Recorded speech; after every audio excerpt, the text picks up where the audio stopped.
What is going on, everybody? We're here. We're live. I know we're late. Look, I was on time and my guests were on time, but we just didn't know if anybody else was going to show up. You guys know how these things work, especially around the holiday seasons when we're doing these streams. People are there with family, they're with whatever. So we were giving some people some time. We'll see who shows up. Very understandable to be spending time with, family and stuff like that on Christmas instead of on a random fucking live stream on RK Outpost Live. But I just want to make it clear, it's not my fucking fault, right? It's not my fault we're late. You can't blame this one on me, okay? But good Christmas season, everyone. We're a couple days removed. Christmas is fucking over.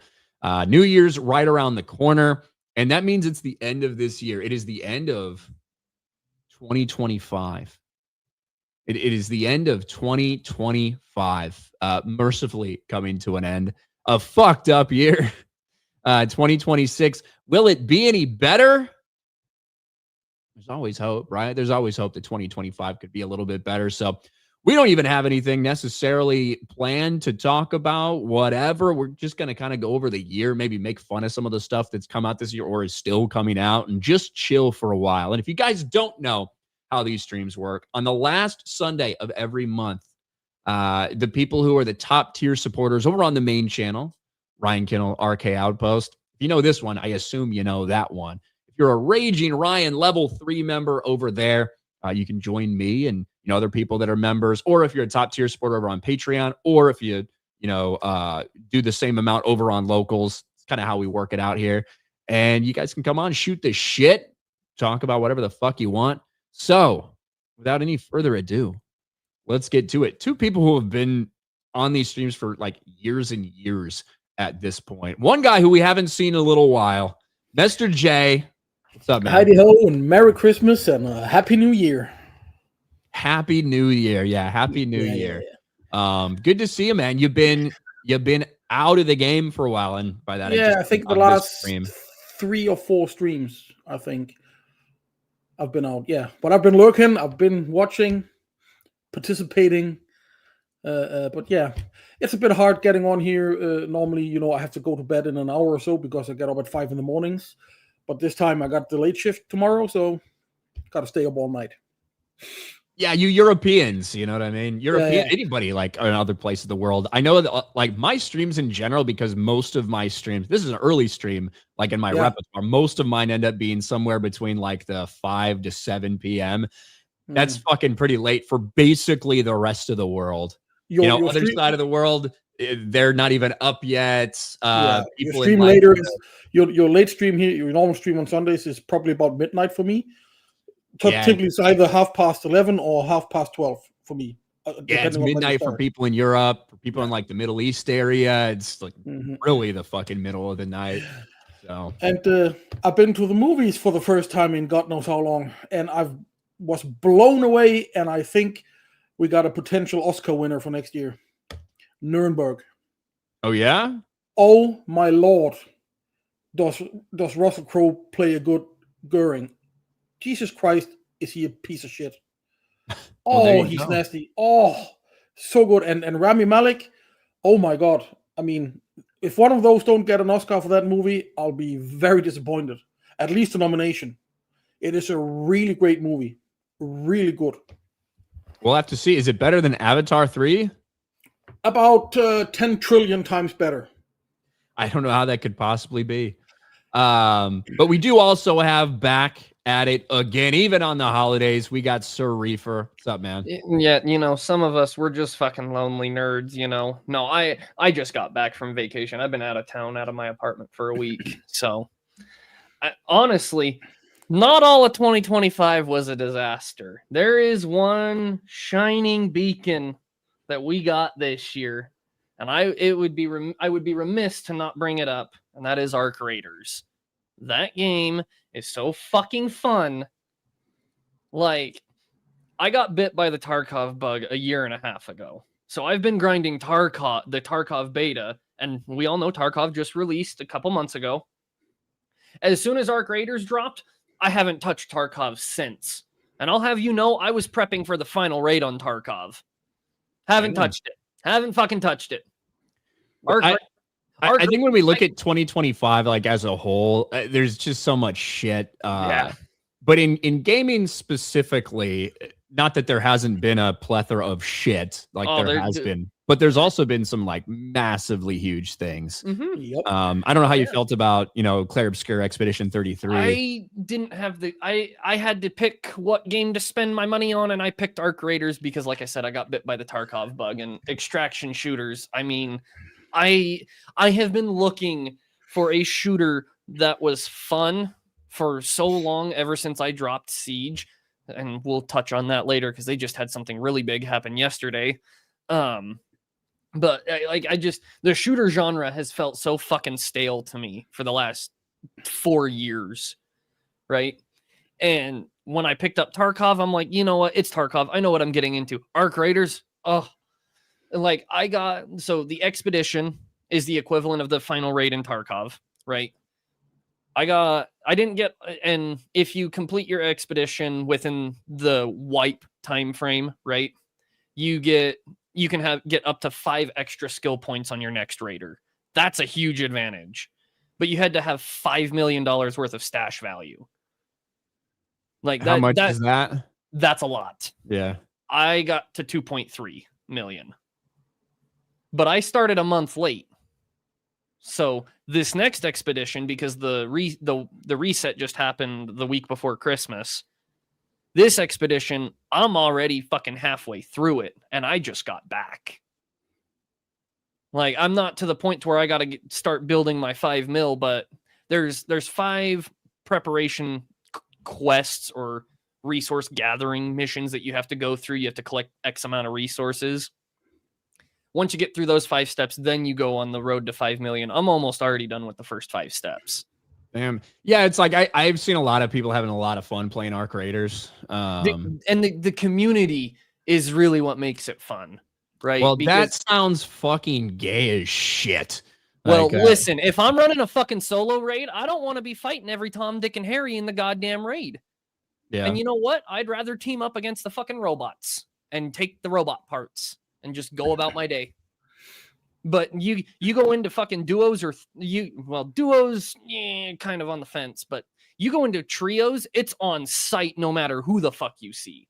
That's the nice thing about it. You want to get shit done, go in solo. You want to enjoy PvP, go into a duo or a trio. I guarantee you someone takes shots at you. The difference is in Tarkov, it's on site no matter what you're doing. And even if you drop into a raid solo, you could be in a raid with fucking 5 stacks or 6 stacks. It's ridiculous. When's the last time you played Fortnite? 5 years ago? God dang, yeah. Well, that is good. That is less gay then. Yeah. Cole Hauser becomes a channel member over here. What's up, Cole Hauser? Shout out. On the secondary channel. What a G. Member on the secondary channel. Official Commander Cody becomes a member over here as well. Thank you, guys. Appreciate it. And then Cole Hauser says, praise Ara. Praise Ara. Still one of the funnier like super chat mistakes that I've made.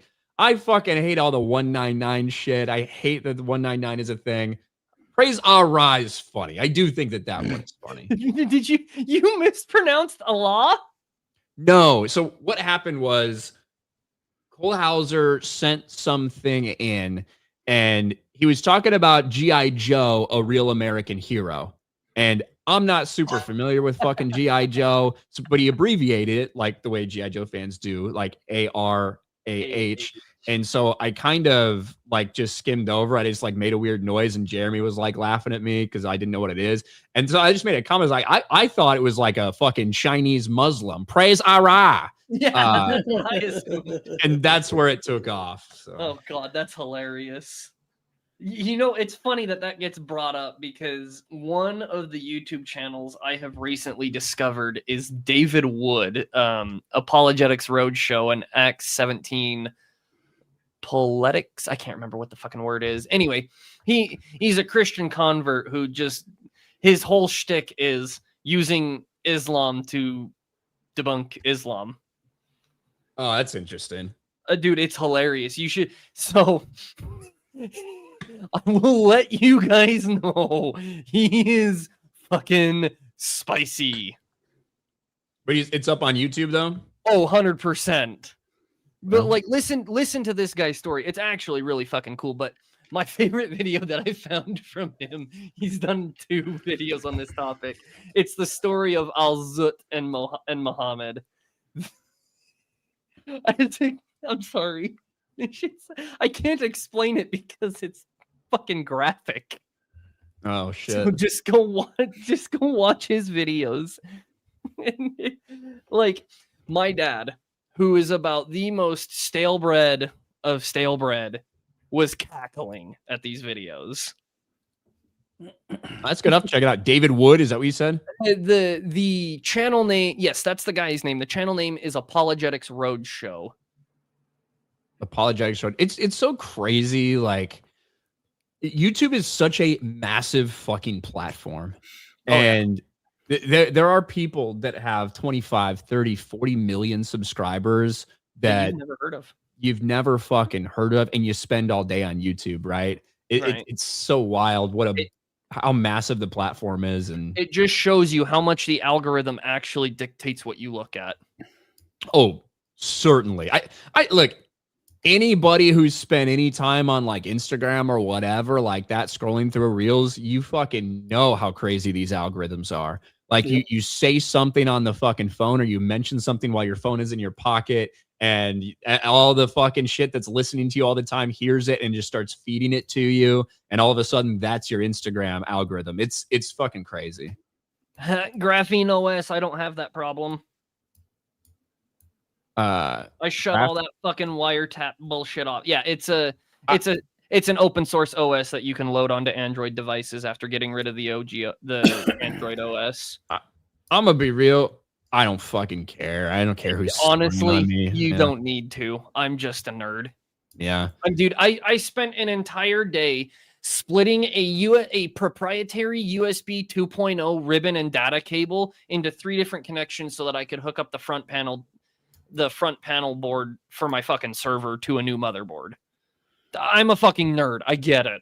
So somebody, Josh in the chat says, "Is this guy high?" You know what the irony is? Reefer is not high for maybe the first time in a long time. 3 years. First time in 3 years. He's on a tolerance break, which I'm gonna be real. I'm such a fucking nerd. I didn't even know what tolerance break meant until a couple days ago, if I'm being honest. But he's on a tolerance break. And I will be honest, it's not on purpose. I ran out of money. I just got back into school, so I'm jobless. I don't have money to spend on weed.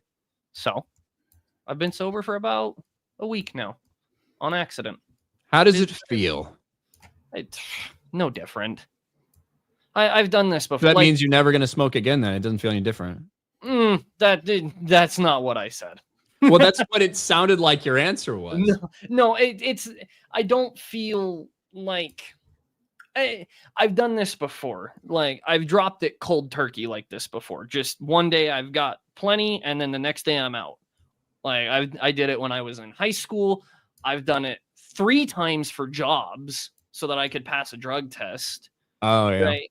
Like, but it was for months at a time because I've been such a heavy user since I was 14 that I have to let it clear, and because I'm a skinny guy, I have to go like 2.5 months for it to completely clear out. Somebody said 2 weeks ago I bought 8 ounces for $150 in Denver. I don't even know really what that means. Let me do the math on that. That instinctively sounds weird to me. Metal Slave becomes a channel member over here on RK Outpost Live. Thank you, Metal Slave. Thank you for the people, and thank you for the people who show up to the second channel stream, by the way.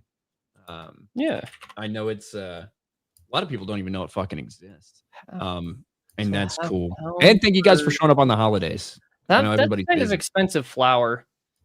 Dorpheus, I'm going to go ahead and disagree with you there. Pot is the wonder flower that brings everyone together. Race doesn't matter. And if you really want to get technical, the first people to really start cultivating it were white. Thomas Jefferson owned the largest cannabis farm in the Western Hemisphere in history. So, yeah, I think the use of cannabis is a little bit older than the United States of America. Cannabis is about as old as our modern planet. Well, I think you're probably talking about people that are like doing mass production of it, right? Like as a crop, essentially. As they probably did that 1,000 years ago, and 1,000 years even longer back. I don't know about 1,000, but we can accurately trace it back about 350 years for mass cultivation.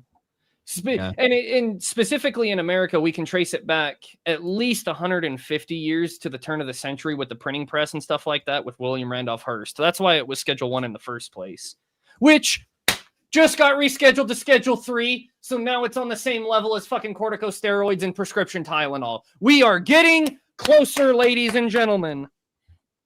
I assumed you'd be excited about that when I heard. I saw it 2 minutes after it fucking was announced. And I didn't even go actively looking for it. It popped in your feed because of the algorithm. That's weird. Dude, my username on everything is just going to shove that shit into my feed. Yeah, Noon says, I do love the devil's lettuce. The devil's lettuce, indeed. Another phrase coined by William Randolph Hearst to get it outlawed. Oh, really? Yeah. That's actually where the common phrase, that's why people commonly refer to it as marijuana, too. Because, well, we were slight bit more racist back then, especially in the South, and they didn't quite like. You mean better times? Did I not say that? You didn't. I was saying it for you. Yeah. Anyway, so what happened is there was a massacre in the New England area. I can't fucking remember what it was called for the life of me. But anyway, William Randolph Hearst basically had a monopoly on the printing industry when it came to like paper and the printing presses. Hemp paper was just becoming a huge fucking thing in the industrialized world. Much more durable than papyrus. It was cheaper to recultivate because it's easier to grow the hemp plant than it is to grow a tree and then harvest the wood to turn into papyrus. And the difference is the printing press that was required to put ink into it was different. And there were some printers popping up with these presses along the East Coast and the colonies, in the original colonies, and not obviously during the Revolution, but the original 13. And Hearst went to the very next Congress following that massacre and petitioned Congress to outlaw marijuana or the devil's lettuce because the Mexicans that perpetrated the massacre in New England were high on it. Hence why it was Schedule 1 until a couple of weeks ago. And FYI, papyrus is not made out of wood, it's made out of reeds. Well, I feel like I'm just being taught so much fucking shit today. I don't know anything about any of this shit. I don't know shit about fuck when it comes to what you guys are talking about. That's good. Yeah. Well, yeah. I'm not up to date on the fucking history of weed, unfortunately enough. Neither am I. To be fair, who the fuck needs to be? Nobody cares. Nobody needs to be. Exactly. When your name is Sir Reefer, this actually makes so much sense. You're Sir Reefer 76. You got a fucking American flag pot fucking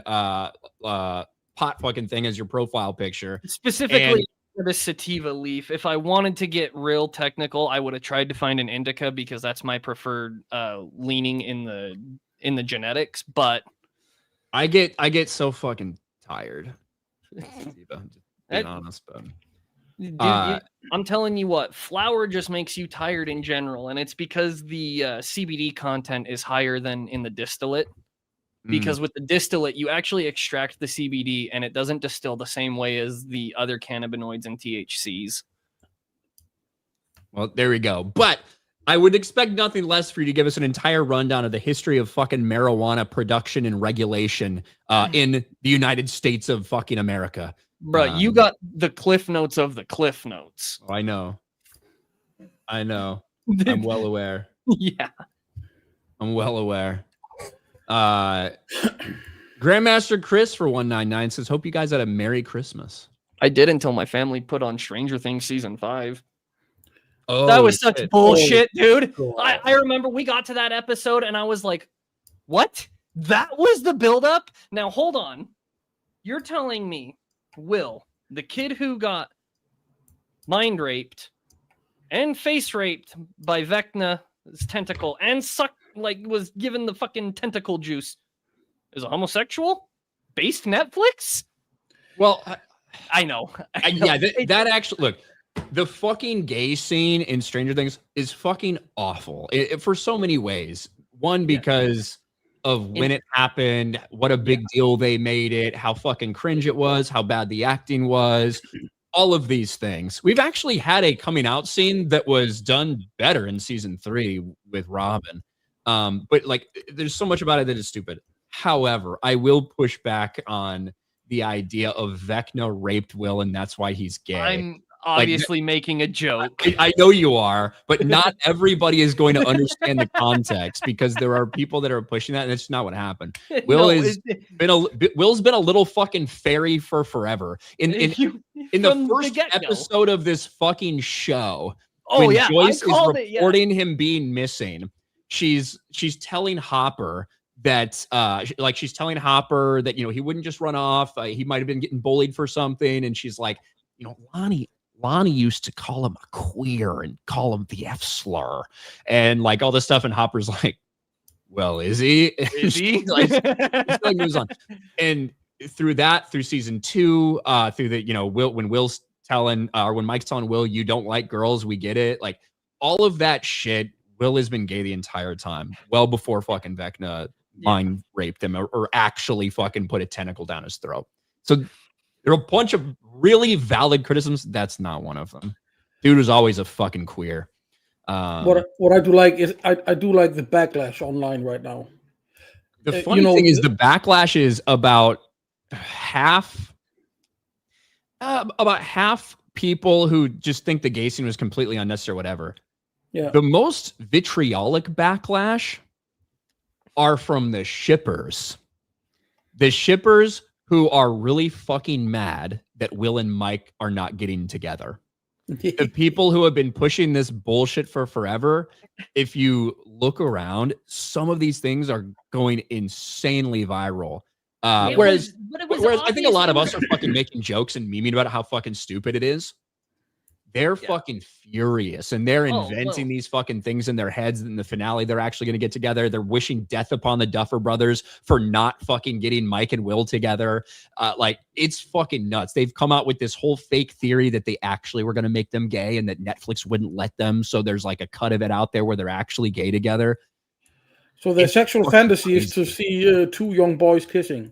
Yeah. Nice. It says a lot about, here's the thing. This is, so I actually have witnessed this phenomena happen in real time and watched it spill out into the wider internet because it all used to be contained on one fucking website. The fan fiction one, is that what you're talking about? No. Are you talking about Tumblr or? Yes, this entire fucking mentality was contained on Tumblr. The problem is people were posting cyberpunk. PP. Yeah, cyberpunk on Tumblr. But it wasn't it was an awful fucking website. And when that got, ironically, when all that shit was removed, all the weirdos spilled out into the greater internet.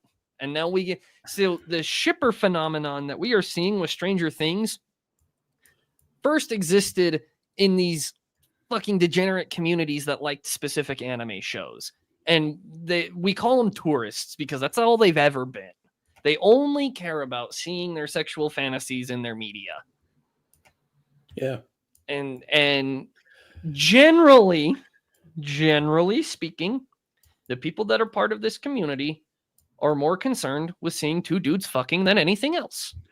And a lot of that stems from, well, what the Japanese would call fujoshis, or filthy women. The Japanese had a fucking word for femcells before femcells thought they existed. The thing is, right? And they actually existed in Japan because they're all socially repressed and antisocial. The thing is, you have this show. I think you mentioned it on Friday in Friday Night Tights. It's probably the last show that we will ever get that really has a cultural impact. Maybe. I think it might be the last show. And then I think Az actually brought up a really great point about Harry Potter, and that could be the case. But I think it's the last show that's going to be culturally relevant for a 10-year run. You know what I mean? Yeah. Has it really been 10 fucking years? And the thing is, right? 9. It has. This show, if the finale is not just perfect, right, in every sense of the word, this show will be remembered for this one scene, and this one scene can ruin the legacy of the show. It will. One thing. I'm not saying it will because we haven't seen the finale yet. If the finale is really, really, really good, and it can be, people might be able to look through their fingers with this shit. But if it isn't, people are going to remember. We've spent 10 years waiting on this, all to see it all came down to being gay. Yeah, I think. And this is ironically, as much as I, thought that it was a really good idea to release them this way, and it probably is for viewership wise. I think it is a really good idea to release it this way. Yeah. It because of this, and because now you don't have that finale, because this was the 3 episodes, and it basically ended on him coming out to everybody who already knew he was a little fucking fairy, and they put such a focus on it. That's all we talk about for a fucking week. Like if that scene had been in episode 6, I don't think it would have necessarily got the focus that it had. Like it was because with all this buildup right before they're going out to fucking this final battle against Vecna, Will says that. And I get what they're going for. I get the about he's scared of their fucking reactions and he has to free himself of that to be able to do these things. I get that, but there's such a focus on it. And the backlash shows 2 things. One, normal people don't like gay shit, right? We never have, we never will. But 2, the very same people that you're trying to include with this, because the showrunners aren't gay, right? They're straight, but the showrunners wanted to do this, and they thought it would be fucking important to show something like this. And the very people that you're trying to make feel represented, they fucking hate you now, and they want to kill you because you didn't go all the way. You didn't do enough, because it's not enough for this character to be gay and let everybody know and have this scene where he comes out. He has to be with the guy that he likes, right? He has to be with Mike. 11 and Mike have to fucking break up. All these things have to happen. So the very group of fucking losers and retards and massive piles of shit that you're appealing to, it's never enough for them. These are the kind of people. These are the kind of people who are mad that they cut out the child sex orgy scene in It. That's the kind of people. Oh, you didn't include the orgy scene with the underage children. Oh, not a faithful adaptation. Yeah, I mean, that's the kind of people. Over-sexualizing. I mean, these are, I don't know how old they are. They're supposed to be high schoolers. So they are underage. They were like freshmen in the first season, right? No, they were or were they in middle school? They were in middle school. I think they were in 7th grade in the first. So they're like 16, 17 years old now, right? So now they are junior year of high school is where they're at right now. 16, 17, yep. Good. So they're underage. What they're saying is we want to see erotic scenes with underaged boys. And every alarm bell should be ringing right now. The people in the show should sit down and think, what the hell did we start here? The fact that they want to see this. Here's the thing. Given the setting of the show, that could be a legitimate topic that was discussed. And it could have been done very well, and it wouldn't have caused any fucking issues. Because if you think about it, this is supposed to take place in the fucking 80s, right? Yeah. Right? Because the whole thing with Eddie Munson is Metallica had just come around and they were considered satanic along with D&D. Right? So obviously there were some prejudices in America, especially small town Midwest America, regarding homosexuals. Okay. You know what? Going into the 90s, in the 90s, that stopped being a problem. Right? So there was obviously a way that this was addressed in society that could be reflected in this show. It just wasn't done that way. It was modern bullshit ham-fisted into the show to make it like And the thing is, to cater it to modern sensibility. they knew he was gay from the first season. They knew. Honestly, if they really wanted to sell it, and I'm not going to use the word, Ryan, but they would have had someone drop the freaking cigarette word on him right to his face. Now they did. So his mother uses that word right in reference to what his father used to say about him, but he never gets called that. And no, but it is true. Like the idea of, being a gay kid in the Midwest in the 80s probably would have been a lot more fear about how people would take that than nowadays. But I think that one of the issues is, one, we've known about it for forever, except the people that are like pushing this Vecna turned him gay thing, who are apparently just watching it for the first time now. Yeah. Right. We know that he's been gay the whole time, so it's not a shock. And it's taken far too long for him to come out as well. So it just doesn't matter. All last season was this too. Season 4, Will's entire arc was fucking feeling sad because he's gay for Mike, and Mike loves Elle. that was kind of his entire thing. And then also, everybody in that room, all 20 main characters at this point in that room, a lot of them know, but the ones that don't care, which probably isn't very reflective of the 80s during that time period either. But it also means that it's just kind of nothing. It was a big fucking nothing burger. It is. They don't mind that he's gay. They don't react negatively to him being gay. So why do we have to wait 5 seasons and God knows how many episodes? They could have built this throughout the episodes and have him, come out for real, a season ago, instead of making this the big thing where people just, the meme with Robert Downey Jr. where he rolls his eyes, and that is what people do now. They just fucking hell, right?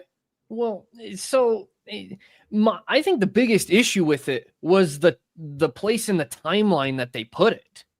Like, it was just the wrong spot to put that scene. It's like I said, if that had been episode 6, then episode 7 had been focused on the build up to whatever, I actually do think it feels way different. Instead, one of the last tastes that's left in your mouth is gay semen. That's basically what they fucking did. People feel that the entire way of defeating Vecna is being gay. He gay, we can now defeat Vecna. And that people are just, and I don't think, and to be fair, I don't think that's what they're saying at all. No.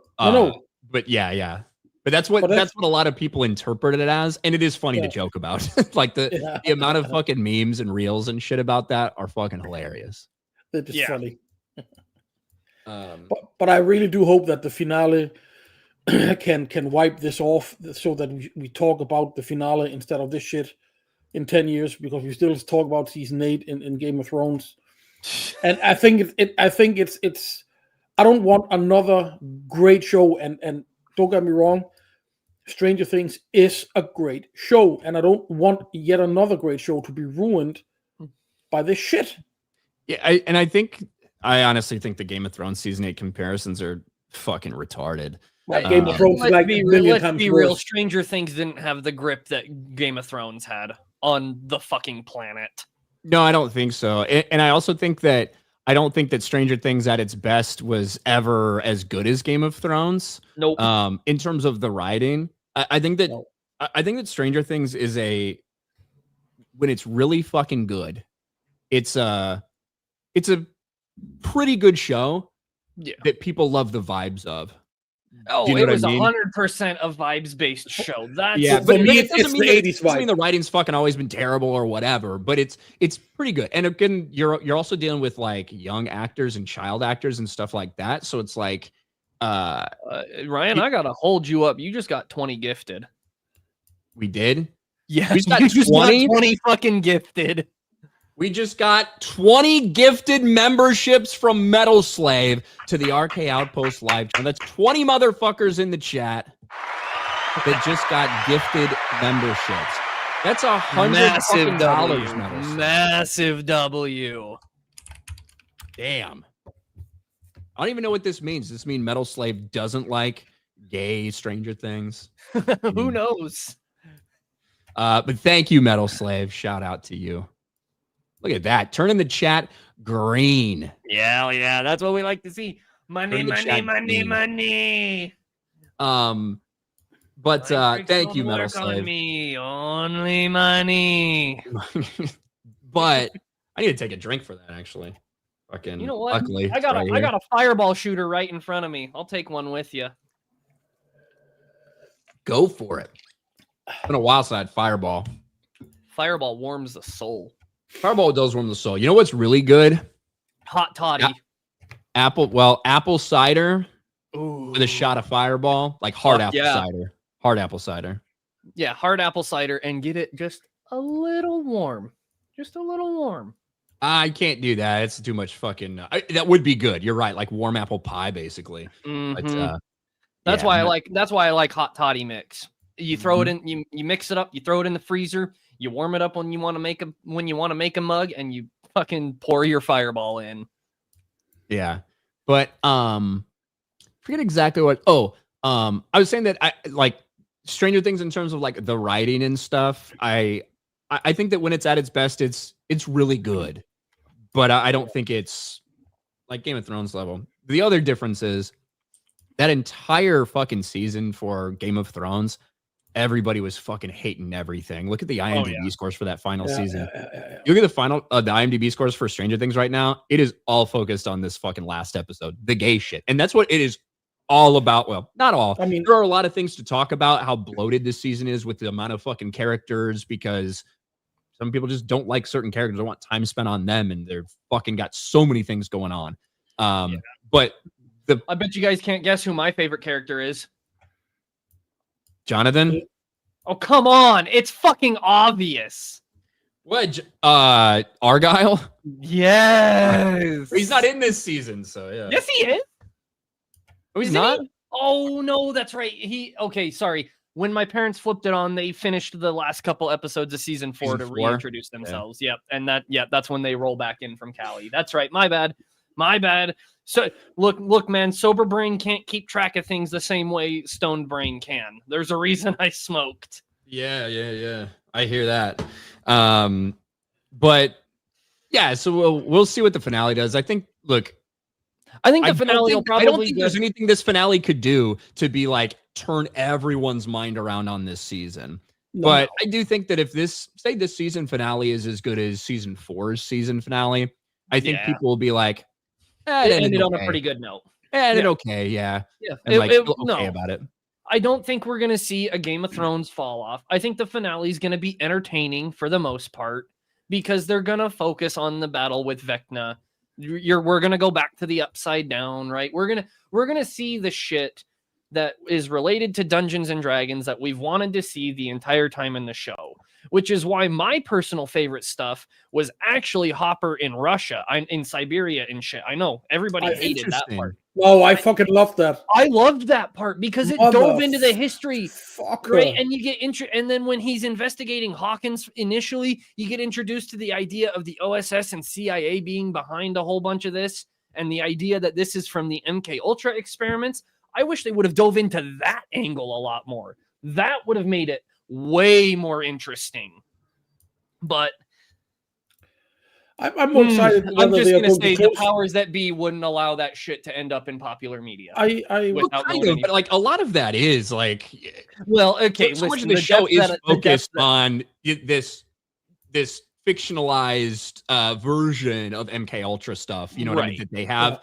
Where they are doing experiments on pregnant people, where they are trying to do remote location, where they are trying to do all of these things. Obviously, it's a fictionalized version of these things that actually did fucking happen. But let's be real. If they were to dive into the specifics of that shit the way I would want them to, like, and put that in media, even in their fictionalized version of it, there's certain powers that just don't want that shit discussed in that fashion, especially not in media that's being pushed to the masses. I'm more excited whether or not they're going to close the portal for good, or if it's going to end with some sort of Easter egg where there is a little crack somewhere, or some leftover Vecna, or whatever. Here's what I think. I think there's a couple ways that it can potentially work out, and I think in most of them, I think that Vecna or Henry plays a part to save things. Right. One of the things that I think people are really not picking up on are the fact that I don't think anybody understands that Henry doesn't control the Mind Flayer. The Mind Flayer controls him. Even though they talked about it, about how, you know, the demo dogs are these people, like whatever.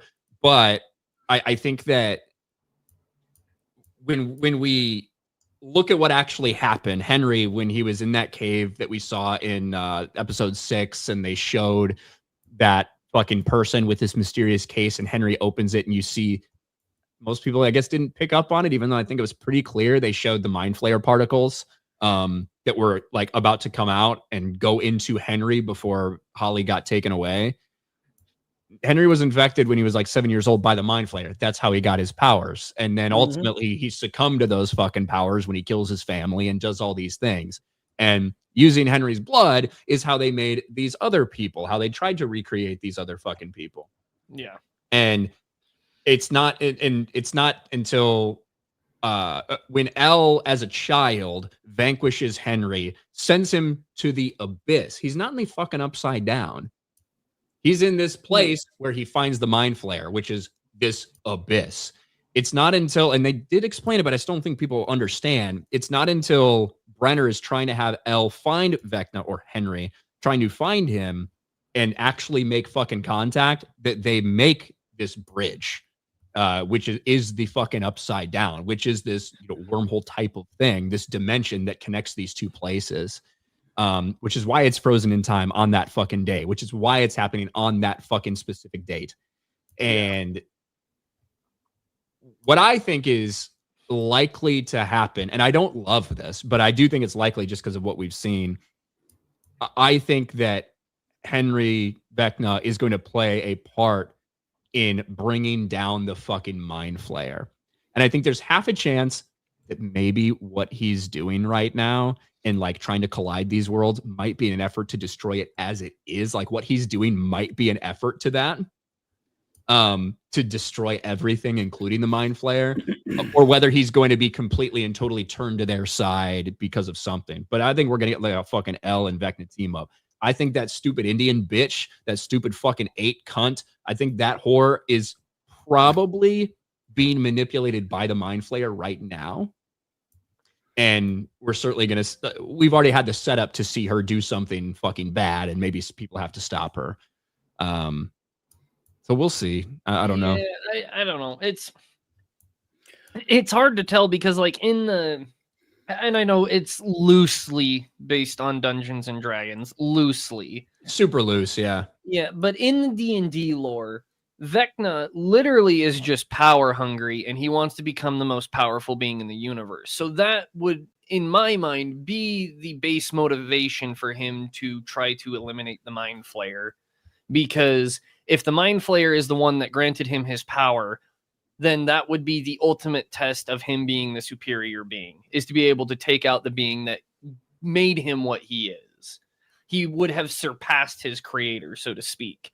It's almost like people, like modern day humans, trying to play God with like genetic restructuring and shit like that in the womb, right? Same kind of concept. Where he is trying to surpass his creator in Dungeons and Dragons. Now, whether or not that's going to be the motivation for him in Stranger Things, it could be that Henry's conscious is buried somewhere in there, and he just, that's the part that's really making the macro plan. It just sucks. Like, it just so happens that he's in the form of an evil fucking being, you know? We can't really predict how the Duffer Brothers wanted to push that motivation, but that's his motivation in the Dungeons and Dragons universe. So I could see how that would maybe lend credence to the idea that Vecna maybe turns on the Mind Flayer. Maybe not because he wants to save the humanity, but you know, me personally, I was just disappointed they didn't find a way to bring Eddie Munson back. I'm like, at least make him a fucking vampire or something. He was the coolest fucking character in the show. I mean, he really became popular really Dude, fast. he carried season 4. He carried season 4. going in, I thought that there was a chance. They're not going to come back to life. You know, he's not going to come back to life or anything. But certainly, especially if he's trying to fuck with people's heads, the idea of using Eddie to fuck with Dustin's head, so Eddie that would could be make genius. an appearance in the same way that Billy made an appearance to fuck with Max. Like that, I think that would be completely valid for them to do. 100%. You know what I mean? Yeah, I wasn't even wanting him to like come back to life. I just wanted to see the character again. You know, and that seemed to be the prevailing mentality going into season 5 off of season 4. Yeah, and that's what like Vecna does, right? He preys on people's like fucking guilt and all of these things. And he preys on their psyche. I mean, that's the whole point of Vecna and the Mind Flayer. It's just an attack on the psyche. I mean, yeah, and that is like a reason why like Will being targeted, like Will being targeted the way he was.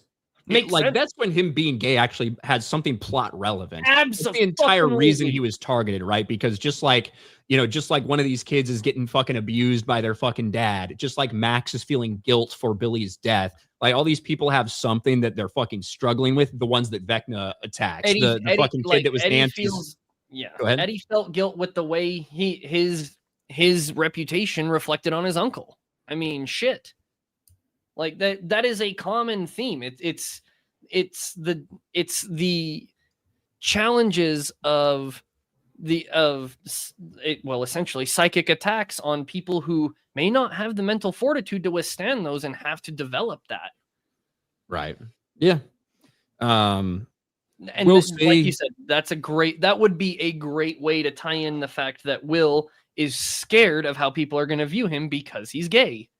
Yes, and I think that's kind of one of the things that I think when you look at the season or episode 4, when Will uses his powers and everyone's like, oh, he's accepting being fucking gay, basically, and that's what gives him this. The way I viewed it was not, obviously that's a part of it, but it was more so, hey, I don't fucking need Mike to love me. I don't need this to happen. I don't need, like, these are the things that I fucking love. I love my friends. I love my family. These fucking experiences of when I was happy. That's what he tapped into. And then when they made contact again, he uses this fear of what people are going to feel about him. Mm-hmm. Problem is, it was just done so fucking ham-fisted and haphazardly and pointless, and they made it such a fucking big deal. It's like it distracted and derailed everything else. And it's kind of fucking laughable that you have 20 people gathered in there when you have 12 hours to save the fucking world so that Will can tell you this. It just, it was so like, it was so fucking gay. That's what it was, you know? And not meaning homosexual, meaning fucking weird. They could have made it much, much easier, you know, him coming out and say, yes, I'm gay. I like boys. And they're just like, duh. Can we move on? Yeah. Honestly, the better way to do it would be just have him tell the boys, right? Have the scene before the finale. If you wanted to put it in episode 5 or whatever the most recent episode is, I can't keep numbers straight. Have him tell the boys, like Dustin, Mike, and Lucas, right? Just and the black kid. Fuck you. I'm bad with names. Like, just have him tell those 3 and, like, maybe have Elle present because Elle is Elle, right? And just be part like, of the party. Guys. Yeah, just say, the OG party. Just have them be like, look, guys, I don't like girls. And then you have, like, Lucas or Dustin chime in, no duh. I'm like, no shit, Sherlock. We know. Yeah, no, we know, and it doesn't matter. Yeah, we know. We know, man. We get it. Or even if, because originally he's like talking to Joyce, and even if it's something like he tells Joyce and like Mike walks in and overhears. Yeah, something like that. And then they figure out a way to just let him know that he's still one of the boys. Yeah. It doesn't matter. You've always been the gay one of the group, Will. We know. Look at those shorts you wore in season 3. We know you're gay. Yeah, just be like, yeah, man, we've always known. Like, we know you don't like girls. Duh. That doesn't change the fact that you're our friend. That would be a better way to build Will's mental fortitude going into this final battle, considering he's kind of the main focal point in all of this. He was the starting point. Yeah. That would be a great way to tie all that in together, and you still get your nice alphabet representation. But no, we needed a 10-minute scene with marching just- bands and, all the bells and whistles. Dude, honestly, I thought Hopper was going to call him a queer to his face. Well, Hopper, I did love Hopper's interactions when they were sitting down talking about it, like to get ready to explain the plan and everything. Or Hopper, like everyone's talking about the fucking abyss and this and that, and Hopper's just like, Jesus Christ, I hate all of this. It was really funny.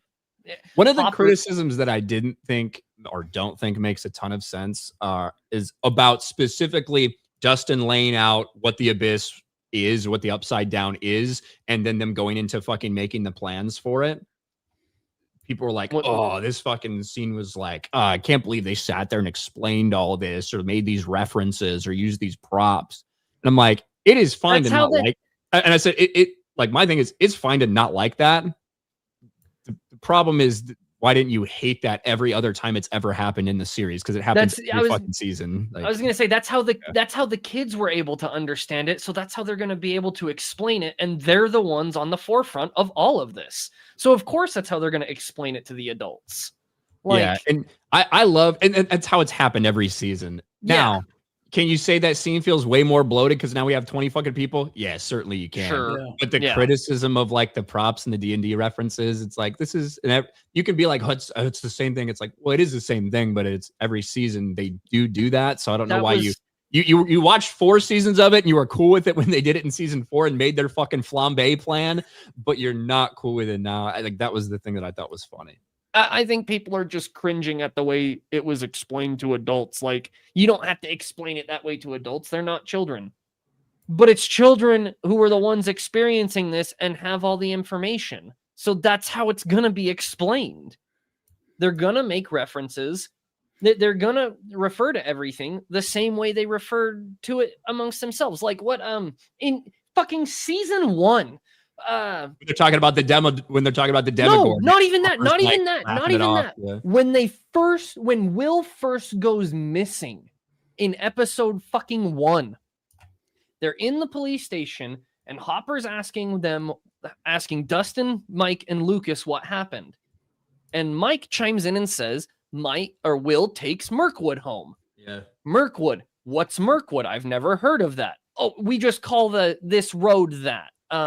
Because they don't know the name of the fucking road. So they call it, they named it something after fucking fantasy games. No Lord of the Rings. Or, well, Lord of the Rings, but you get what I'm The saying. Hobbit. Oh my God. Oh, sorry. Yeah, I don't fucking Hobbit. give a shit. I said that because that's exactly the conversation. Because Dustin tries to correct him, like, to the Hobbit, and Luke's like, nobody fucking cares. Yeah, exactly. Nobody gives a shit. Yeah. But like that is how children like make things stick in their head. Like you can't tell me that as a kid you weren't relating shit to stuff you saw in fiction at all. You're telling me you never once had any one of those thought processes? Fuck off with that. I didn't like the positives I took from it. I think my favorite part of Stranger Things, the second volume, even though it was very hit or miss, was Dustin and Steve. I did really like their conflict that came to a fucking head and the resolution of that, and Dustin finally explaining what the fuck's going on with him and Steve realizing exactly how much he actually means to Dustin and all of that, which if Steve fucking dies is going to make it all that much worse. So. I quite Some of them enjoy have to Steve's die. character growth throughout the series. If none of them dies, this show is just pointless. We need deaths. I don't think we're going to have very many. Certainly, we're going to have like potentially an L sacrifice, potentially a Hopper sacrifice. I could see Steve sacrificing himself. And I could see Steve dying. Potentially even Jonathan. I fucking hope Jonathan dies. I hate that cocksucker, dude. Jonathan's such a fucking loser. Yeah, maybe Will too. I maybe Will. I doubt it, but maybe. No. I don't know that they get. I don't know that they could kill him off. Like, but they didn't make him gay with Mike like all the fucking queers wanted him to. So maybe they could kill him too. They would. It's probably going to die like some sort of Titanic move where he tells him at the end, "I love you." I know. Here's the thing. And then he dies. From a narrative perspective, the idea of Elle about to fucking die, Mike's the woman that Mike loves, and Will sacrificing himself so that 11 can live and Mike can be happy. From a narrative perspective, I do think there's something you can do with that. Oh, absolutely. And it would show that it would show. I don't think that's going to happen necessarily. Yeah, I don't think it's going to happen necessarily, but I'm just saying I think that actually would be compelling. I think that would be one of the more compelling ways to end it. Yeah. And then you get your gay as your hero. There's your representation. Yeah. And then the representation character is the hero of the story because he's been the center of the story from the beginning. Him and literally him and 11 have been the two main characters. Yep. Even though Will has some of the least screen time in the whole fucking show. In part is because he is the focal point of season 1, but he's not in season 1. Yeah, exactly. Because he's gone the entire time. Yeah. Yeah. We'll see what happens. We all know that the finale's already made, so it's just waiting until they drop it. Yep. So I'm glad that there are no leaks. I'm glad that there are no leaks. I don't give a shit about leaks. Leaks happen anyway. Speaking of leaks and intrusions, I feel like am I good to tangent off of Stranger Things at this point? Because I need to talk about this Siege hack. Okay. Let me catch up with Super Chats and we'll talk about Siege. Corianne, for 5, I'll be stationed in San Diego as a Navy nurse. Was wondering if you were stationed there. Where do you recommend to live that's safe and affordable? Affordable? Affordable. I can't really help you out there that much. On post. It's San Diego, but I will say you'll get BAH for the location, so it's all dependent on that. You'll get helped out there, but for me, I lived out in East Lake, Chula Vista. So Chula Vista, the city of Chula Vista, kind of dog shit, but they have some nice neighborhoods and stuff that are out a little further. It's not that far away from base and stuff like that. So I was stationed there for 4 years, basically. I split time between Naval Station North Island, and sometimes I had to run over to Point Loma. When I had to go to Point Loma, it sucked because it's further away, but it is what it is. Everywhere is going to take you forever because traffic fucking sucks there in the mornings. David Smart. Wow, Ryan. Netflix messed up badly in Stranger Things. The backlash and the memes are insane. Netflix messed up. I think the Indian Girl's bad news got bad intentions in the series. Certainly they want you to feel that way, and it does feel that way. And I just do wonder if there's a twist, a mind flayer element to that. Because ultimately, we haven't really talked about the mind flayer at all. And considering in season 4, when they start figuring out who Vecna is, remember, and this is why sometimes I feel like people don't pay enough attention to anything. Dustin says and lays out that, if the Demodogs and Demogorgons are the foot soldiers, Vecna is the 5-star general for the mind flayer. It's not like this is a new idea that the mind flayer is controlling Vecna or whatever. It was presented in the show when Vecna was introduced and explained. Yet I think some people forget that that's the case. You don't need to watch the Stranger Things play to know everything that happened to Henry Creel between the ages of fucking 7 and 14 to know what happened. It's in the fucking show. There's a play? There is a play that explains the entire backstory of Henry Creel. Oh. And we got snippets of that in this, and I think we're going to have more explained in the finale. but we got snippets laid out, like when Max is going through Henry's memories and goes to the high school, and you see the paper where it's like Henry Creel. It was Oklahoma or whatever the fucking play was. I don't remember. Henry Creel in that play. And Joyce is handing out flyers. You get a little bit of it when you're in that, when they fall down into that cavern, and the doctor and the gunshot and the fucking rock smashing and the mind flayer particles coming out. Like, those are all elements of Henry's backstory about when he got exposed to the mind flayer particles, and ultimately what happens to him and when he succumbs to the influence of the fucking mind flayer before Brenner captures him. So, anyway. Yeah. David Smart becomes a channel member as well. Shout out, David. Angst Kitten for 5. What was the best movie from 2025? Don't know. I don't watch movies. Nuremberg. I didn't see Nuremberg. If I was to tell you what I thought the best movie of the year was, maybe recency bias, but it would be hard for me to go against Frankenstein. I think Frankenstein was really fucking good. I didn't like Frankenstein. I in almost every aspect of it, from the cinematography to the set designs to the costumes to the vibe to the music to the acting, I thought it was really good. I didn't love it. Like, I didn't love the story overall, but I just feel like the movie itself was really A better fucking movie. well made. Like, incredibly. It was a better film than anything else this year.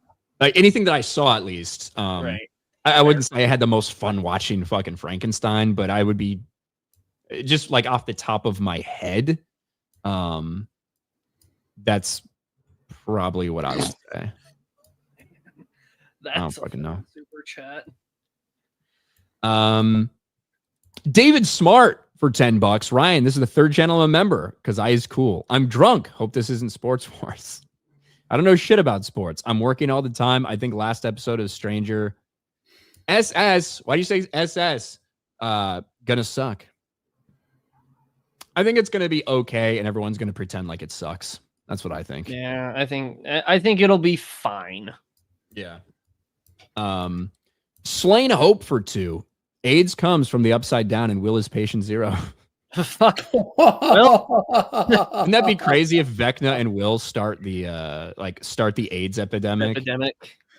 By the way, Henry is not gay. Henry is straight. Also in that play. Well, I am also surprised that we haven't heard about, since this is another world, about white colonialism, and that we haven't been introduced to that, because it is a new world where we are trying to take over and whatnot.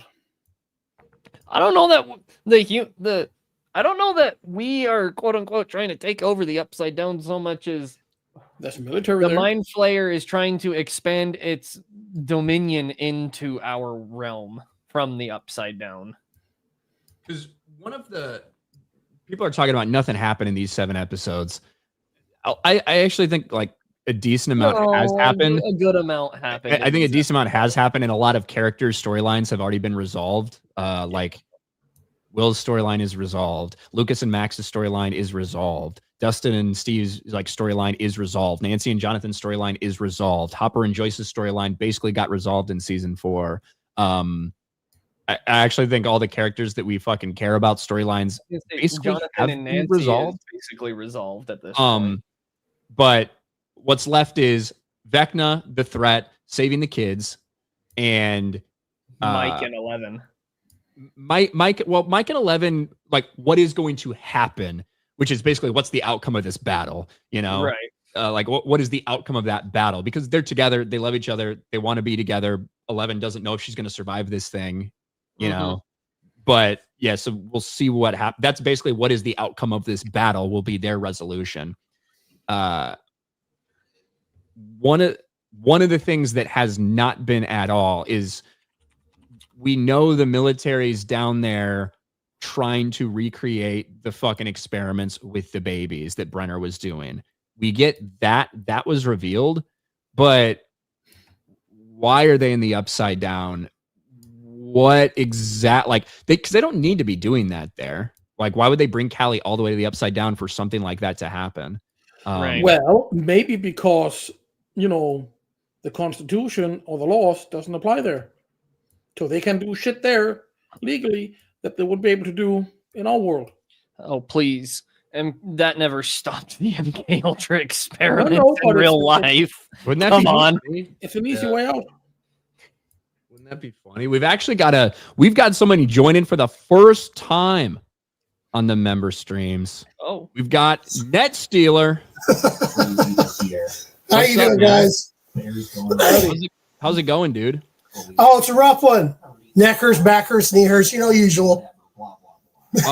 Is there a little background noise like a TV? Oh yeah, sorry. Let me. I was catching up on your morning stream. Let me get that shut off real quick. All good. Yeah, thanks, man. Appreciate it. Good to have Net Stealer here. We've seen him in the chat for forever. So shout out. How are your Steelers playing right now, by the way? Please don't tell me. Oh, okay. Well, They're I'm playing on the strike Browns. till they get rid of Mike Tomlin. You should know that. So I'm kind of refusing to watch him. So forever. So forever, yeah. In the last 10 years, I've been on this Fire Tomlin bandwagon, and it's not helping. Well, I can tell you, you guys are not winning, but Shador did just throw an interception. Oh, It's are gonna are we shocked that the Oh. rugby draft is not performing? It's Oh, going to God. come down to Like, next week. let's Y'all know be that. real here. Yeah, it's been a fucking rough game. I do have it I've got Red Zone pulled up, so it's flipping around every once in a while, but they are still down. Ankskitten gives you the answer. They got 12 minutes. The Browns are still beating the Steelers somehow. So who you hate more, Shador or Aaron Rodgers? Shador, easy. No, I hate Aaron Rodgers with a burning passion. Is it You because and I he's are going gay? to have to It's because he's agree gay. to disagree on this one, Chief. It's because he's destroyed the Bears for so much of his fucking career. Oh, you know Shador what? Sanders is not going to be in the That's why I NFL love- in 2 That's years. exactly why I love him. Yeah. Shador ain't going to be in the NFL in 2 years, I don't think. So No, the fuck he isn't. And he My sure hatred as for shit ain't going Shador to be playing Sanders. both sides of the ball. My hatred for Shador Sanders is legacy because I hate peon slanders too. I mean, I was never a fan of his dad. And if in the Super Bowl 30, the Steelers should have beat the Cowboys. They had bottled up Deion Sanders. They were playing a great game, but Neil don't throw it there, just can't read a defense and pump fake anybody and threw 2 interceptions and hated Deion Sanders ever since that game. yeah, Deion is he's a Hey, cocky just- son of a bitch, which is fine when you're that good. But Yeah, when you're Deion Sanders, you kind of get that right, but when you're Right. Shador Sanders, you don't. You just got a super chat for ass. for who?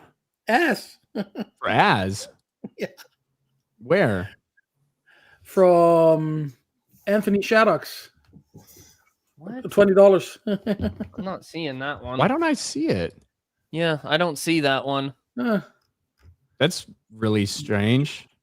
Are you watching Az's stream? No, Yeah. I got it on your stream. I think you might be on something, and whatever the fuck it is, send it my way. Maybe you were watching Az's stream and clicked it, and for some reason the chat's still there or something. Yeah, dude, it's I don't know. YouTube. Who Nah, knows? maybe that's why. The Because YouTube, my UI YouTube, is my YouTube just went down, so maybe that's it. That could be it. Yeah, that's strange. Yeah. Let's see.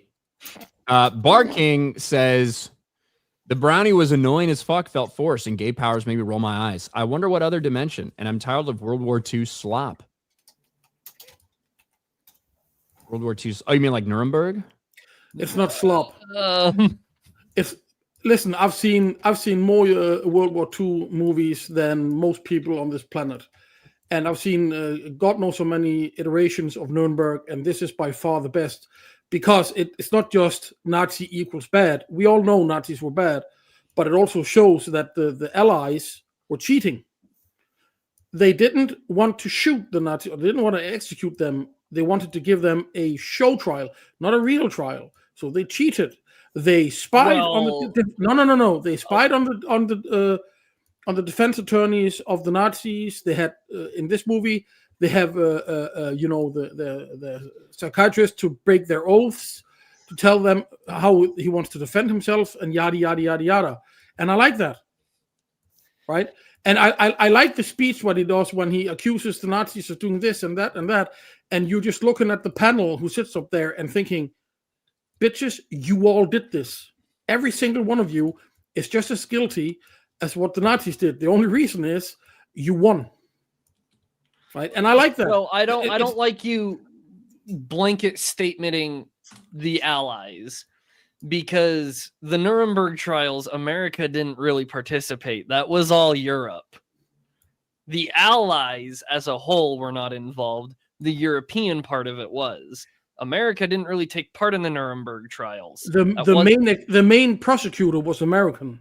Okay, he was hired by the UN. That is not representing America. The UN did not exist in 1945 and 46. It was the League of Nations. It's the same fucking organization with a different name. They just reformed it post World War II. I just like the idea. For instance, when they talk about the concept, but do not lump my nation into that fucking shit show of a trial. I like the idea when they talk about, the Nuremberg laws and shit like that. And I'm thinking, isn't interracial marriages legal at this point in like 30 or 40 states in America? In the mid 40s? What are you talking about? These are the same laws you have in America. And I like that, and I like that, but they still portray the Nazis of what they were, fucking pieces of shit. And in the end, when they're about to get hanged, cowards. I like that. I do like that. And the way they hang Stryker, the chief editor of Der Stürmer, that's just really cool at the end. That's just a great scene. Yeah, I mean, I'm personally tired. I feel like we've been talking about the fucking Holocaust for 80 years. I'm kind of tired of it too. But I have heard good things about the movie. So there can certainly be great World War II movies still. We have had a lot of them, but I've heard good things about Nuremberg, like you said. I haven't watched it yet, though. Let's see. Did they re-release Revenge of the Sith? My favorite 2025 was Revenge of the Sith for its anniversary. Well, Cole Hauser, true, but I think we mean what movie that like released, not, hey, I watched Die Hard on Christmas. That was my favorite movie of 2025. But I agree with the sentiment. Bar King, Will's actor rubs me the wrong way. Oy vey, look at the snout. He's a terrible actor and annoyed. Knows another reason to be annoyed. I think that Noah Schnapp is not a very good actor, but it's one of those difficult things with the child actors because you hire these people when they're 11 years old, and same with like on the Harry Potter series. You don't know if they're going to turn out to be good actors or not. You hope they do, and some of them are better than others. I don't think Noah's a very good one. No. Child actors have it tougher than other actors too because they have so many other things to deal with. They still have to do their school.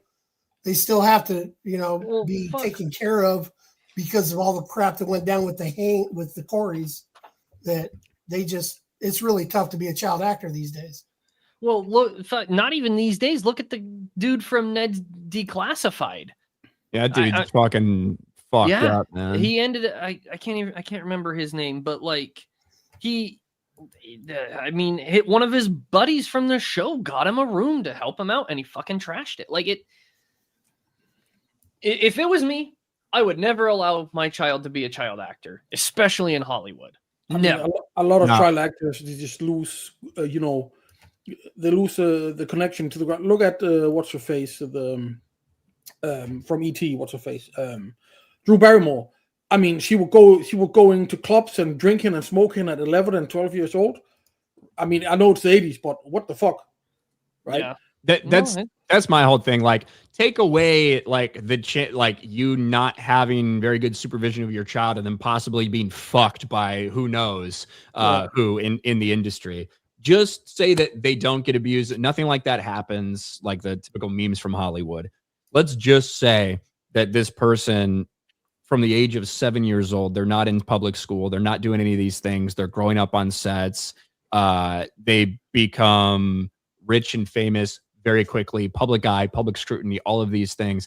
They don't have a fucking normal life. They don't have a normal developmental life. They're told what they should like. They're told what they should do. They're told all this stuff.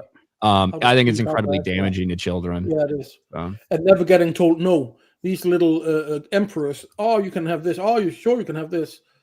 You know, and suddenly their show stops and they have to face reality, and everybody starts saying no. And a lot of them end up in, you know, as we've seen, in drug abuse. I mean, look at Macaulay Culkin, how much shit he went through before he you know, turned out relatively okay on the other side. Yeah, he's one of the rare cases that come out on the other side better. I blame participation trophies. Agreed. Since the 90s, children have been told no less and less, been getting away with more and more, and those children have now raised their children. And so it's really gotten out of hand. If you don't tell someone no, I got bit on it when I was raising my kids. I told them no all day Friday. Saturday morning, my son asked if he had nachos for breakfast, and I had to say yes. So it's one of my favorite stories about raising my kids. I told them no just to say no to them, just so they could hear the word. Yeah. And my son played it like a violin. He played me like a violin. He just, Saturday morning, I said no like 4 times on Friday. Saturday was, can we have nachos for breakfast? Damn. I eat nachos for fucking breakfast. It sounds good. Yeah. That nacho cheese sauce from Costco and Doritos nacho cheese. Come on, there's no better breakfast. Oh, yeah. Going double fucking cheese there. The nachos. Yeah, that's good stuff. Doritos nachos are some of my fucking favorites, man. Usually I do Velveeta and Rotel, fucking mix up a pot of Velveeta and Rotel, put like some Tostitos, put some Doritos on like 2 halves of a fucking pan that's covered in fucking foil, cheese, bacon, the fucking like shredded cheese on there, bacon, the melted Velveeta and Rotel on there, maybe throw on some jalapenos. But my mouth's watering now. I know. In the fucking oven for, 5-6 minutes, melt it up, crisp it up, dip it in ranch. Yeah. Bart King says my favorite movie of 2025. Only 2 I saw were Revenge of the Sith and F1. I heard good things about F1. I know my little brother really enjoyed that one. I think that's going to be a lot of people's favorite movie of the year. Bar King became a YouTube member. Thank you, Bar King. And then says, watch Europa, The Last Battle. Now I'm radicalized. Cole Hauser says, it was in my theater, my Riga.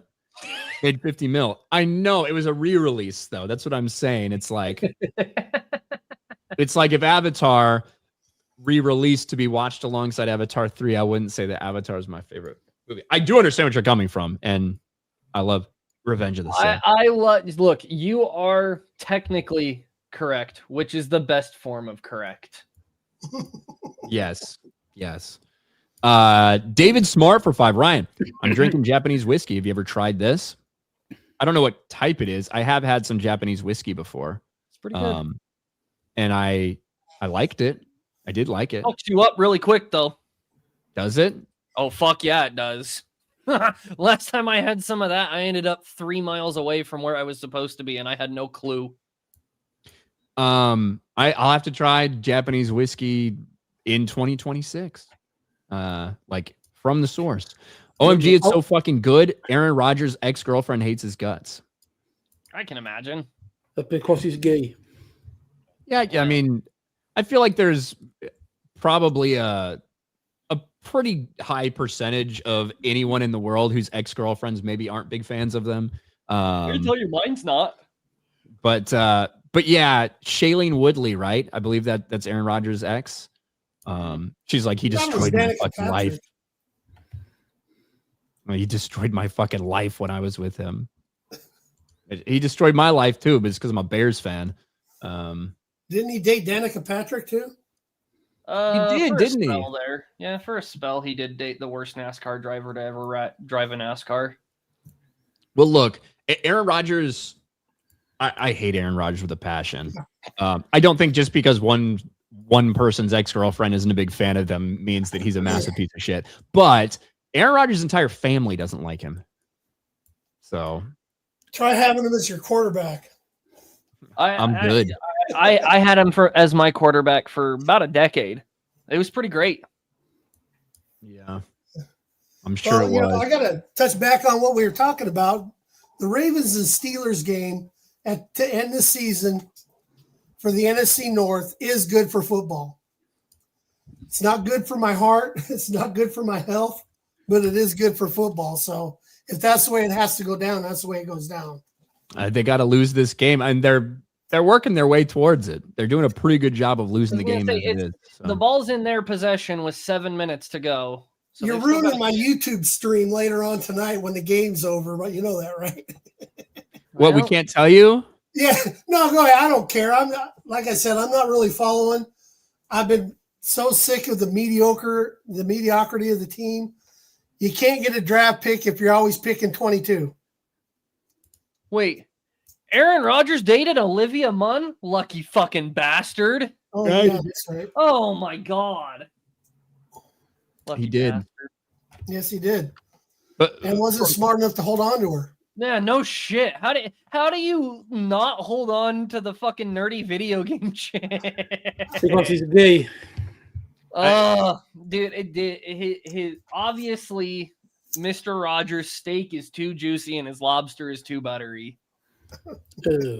Fucking bastard. Yeah, benefits of being rich and famous, I suppose. You date other people that are rich and famous. I don't know.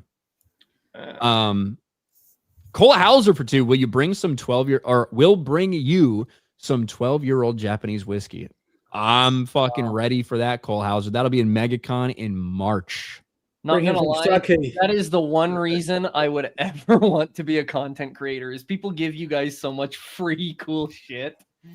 I feel really blessed from some of the things that people have sent me. Some of my sports stuff, some cool like sideshow statues and things. And as always, alcohol, I will always take that. Doesn't matter what it is, whether it's beer, whether it's whiskey. It's nice. So I always do appreciate it when that stuff shows up.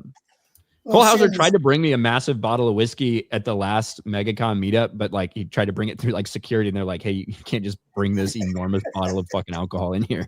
Dumbass. He's just giving shots to the panel at MegaCon. What's the problem, man? Yeah, exactly. What about you guys? Any highlights from 2025? You wanted to talk about the thing, right, Reefer? Yeah. So yesterday morning at about I want to say it was 11 a.m. Eastern. Rainbow Six Siege got taken over by hackers. Damn. And what they did was they gave every account, every skin and cosmetic in the game, and gave them the max amount of renown, which is the in-game currency you earn from playing matches, and then gave every account 2 billion Rainbow Six credits, which is the paid currency. Someone did the math, and this includes like dev skins for guns, which obviously only developers should have on their accounts, a charm that only developers have access to, and the rarest skins that people hunt for in packs like CSGO skins, right? But someone went through and did the math, given the player base of Rainbow Six Siege across PC and console, and the amount of digital goods the dollar amount of digital goods that was quote unquote defrauded from Ubisoft totaled over $339 trillion. That is more than America's national debt. That's crazy. The fact that that can even exist in digital goods is fucking ridiculous. They even went through and were starting to ban developer accounts, ban streamer accounts because they took control of the ban system and the anti-cheat system. And they unbanned every account that had ever been banned and removed the bans from their record in the system. So what did they, how did they fix it? They haven't yet. The servers are still shut down. Wow. I don't know how they're going to fix it because I'm not sure they can revert the servers back to the state they were in, given the level of control these guys took. Like, they straight up just restructured everything. You know, there are some like ethical hacks, you know what I mean? And this was 100% ethical because Ubi shit can suck my fat American chode. Yeah, exactly. And I'm not advocating for anybody to do that, but it is rather fucking funny when you just come in, you give everybody a bunch of free shit, you ban a bunch of fucking people that people don't like, and then you unban every person who's ever been banned. That is pretty funny. Like, content creators and developers were specifically who they targeted. And they specifically targeted content creators who only ever glaze Siege. Like, Jinxie didn't get banned, right? If you know who the Godly Noob is, didn't get banned, right? But the uniqueness of this situation is people have hacked Siege before to give themselves and their friends free R6 credits, the paid currency. And what Ubi shit did in the past was anyone who bought skins with this hacked currency, they just banned them. Because of the level of this takeover and intrusion, they can't just ban anyone who logged in and started spending those credits. Because it's everybody. Because it's everybody, and the majority, and Ubi shit will never admit this because their game is rated M, but a majority of the player base who started spending the credits were minors. And they can't ban minors' accounts that had nothing to do with it. That's a bad look, because then all these fucking 13 and 14-year-olds are going to cry a shitstorm up on Twitter, and I have to see these fucking teenagers' opinions online. It's fucking hilarious. Like, I heard about it. I tried to log in and the servers were already shut down. I'm like, God damn it. I was going to sell these fucking Glacier skins on the marketplace because Siege now has a skin marketplace like CSGO. I think that's why they did it. They also shut down the marketplace servers at the same. They shut down the marketplace servers first. Unhinged greed that we watch now from games. I'll give you a quick example. I play World of Warcraft. I have like 10,000 hours, right? There is a mount in World of Warcraft costing $90 fucking dollars. That's more than the game for a digital mount, and people are just about have had enough. Not just in World of Warcraft, but CS:GO, Rainbow Six, everywhere else where these skins are poisoning the game.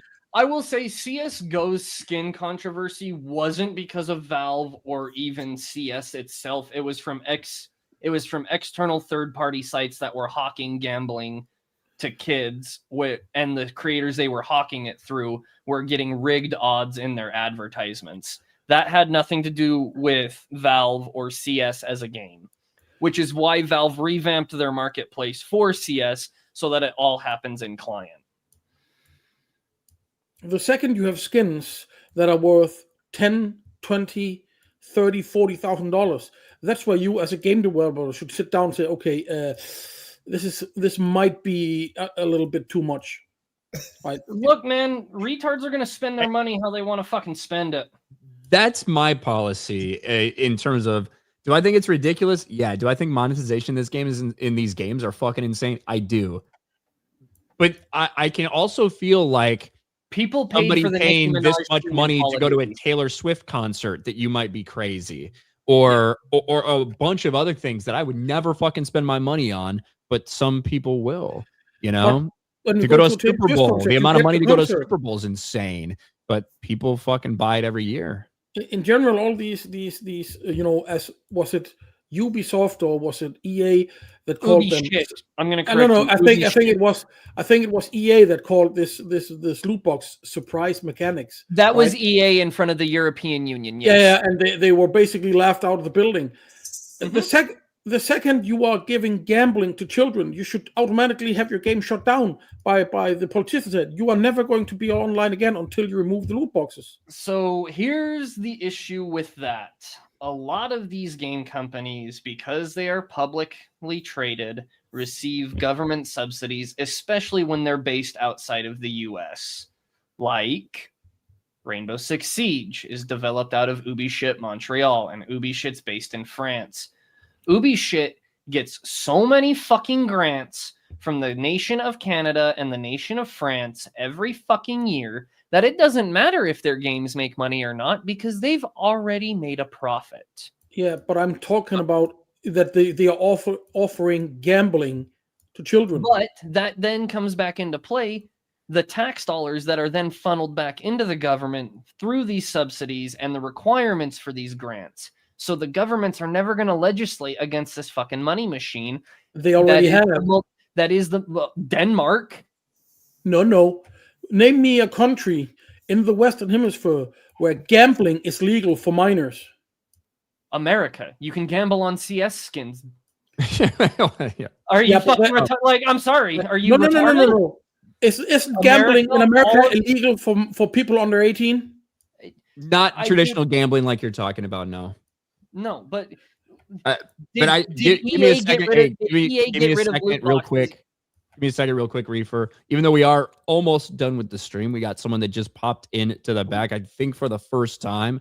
Angst Kitten is here. Hello, Angst Kitten. Hello. Hello.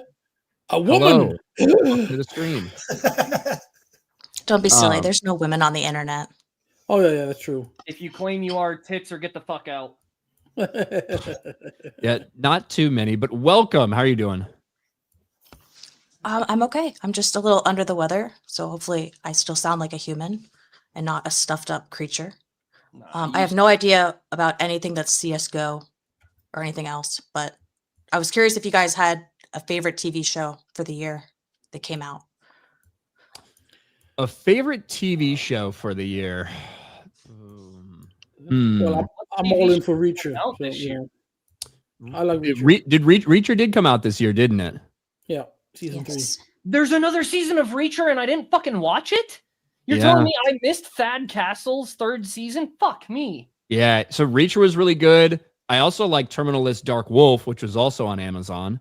Oh, that's probably why I didn't watch it. Did Mobland come out this year? Did it finish this year? Okay, Mobland might be my favorite if it came out this year. And then, of course, Tulsa King. Tulsa King. I haven't watched Tulsa King or Landman yet, but I've heard those are both really good. Landman too. Yeah, Landman. Oh, my Lord, that's good. I'll go with Dark Wolf, too, just because Ali Larder and her stupid dinner parties are ruining Landman for me. Too many women in Landman, huh? Well, it's those damn dinner parties. And she threw away the Pop-Tarts. I mean, come on, man. You threw away the Pop-Tarts, woman? Killing me. Threw away the Pop-Tarts. Well, that reminds me. What flavor of Pop-Tarts? The only proper answer is blueberry. No, hold on. The brown sugar cinnamon Pop-Tarts, you kidding me? Exactly. That should be the best one. As a European, I'm just thinking sugar with sugar and a little bit more molasses and some cornstarch. And red dye 40 to give you cancer. Yeah, that's the American dream right there. Yeah. We like our sugar here. We like our fat. We like everything that's unhealthy because it fucking tastes good. I will say Nomsky mentioned Cobra Kai in chat. I need to go back and watch the last season. I never did that. Yeah, I guess that released over because that released almost like over 6 months period of time through the end of last year and the beginning of this year, right? Yeah, it's technically a 2024 season, I think, but I never went and watched it because I was just not even thinking about it. But yeah, I need to go and finish that.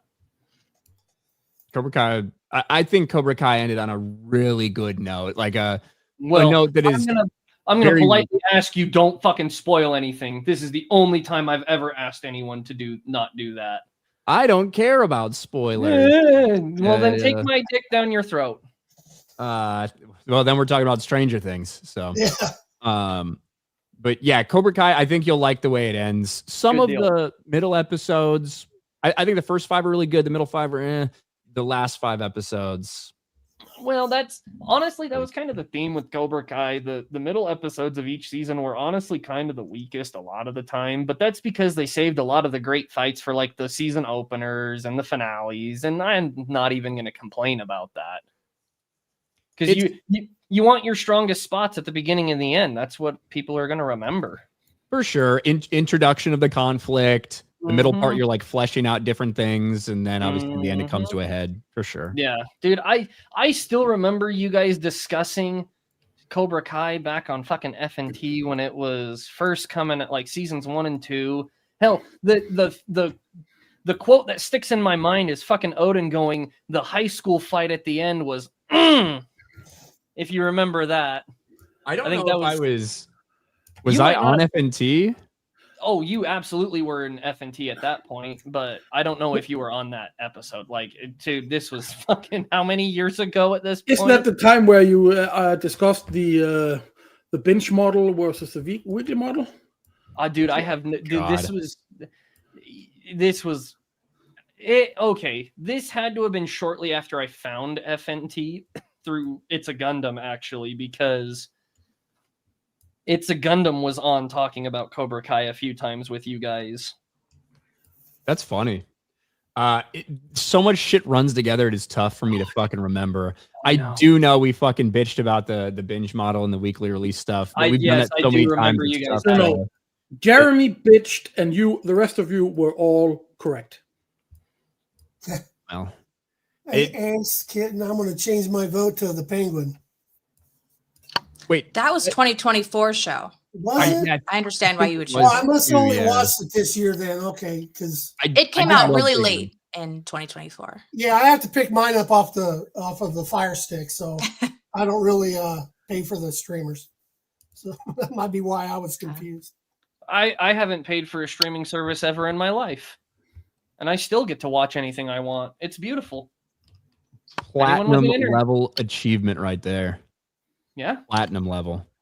But these streams usually go about an hour and a half or so, so we're a little bit over. So we are going to wrap it up here. The last stream for 2025. I usually go around, let everybody plug anything that they want to, whether you've got a channel or whether you just have something you want to talk about. But Mr. J, you got anything going on? No, not really. Got 2 more days to work this year, and then it's New Year's. Got to get myself my Havana cigar, some great whiskey, a couple of beers, some good food, and I'm probably going to watch you get drunk online. There you go. I mean, that is a possible occurrence. You never know when it can happen. So, but we are coming up. Maybe we'll do the New Year's stream. We usually do. So we'll see. But thanks, Mr. J. Good to have you back, man. Sir Reefer. Another surprise for the end of 2025. My dumbass decided to start firing up live streams for Arc Raiders and Tarkov.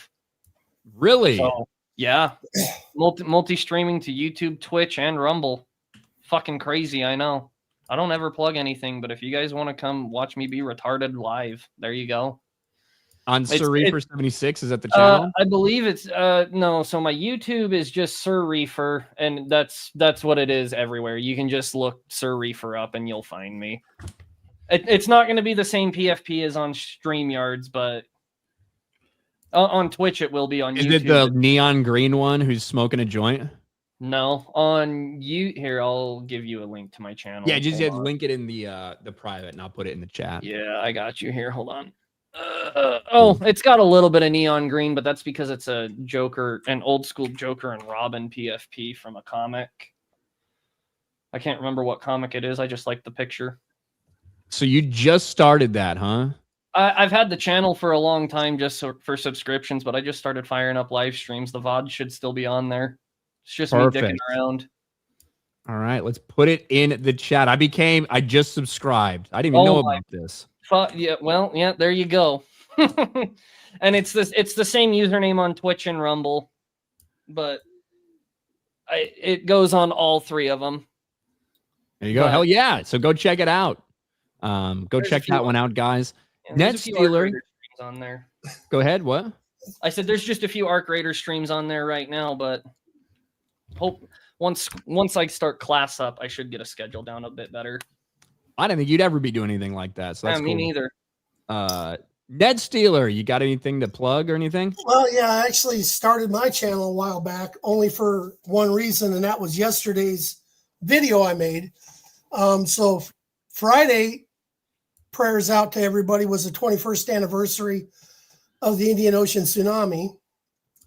Saturday was the 21st anniversary of a starquake that landed on Earth that started 50,000 light years away and slammed into the Earth 21 years ago yesterday.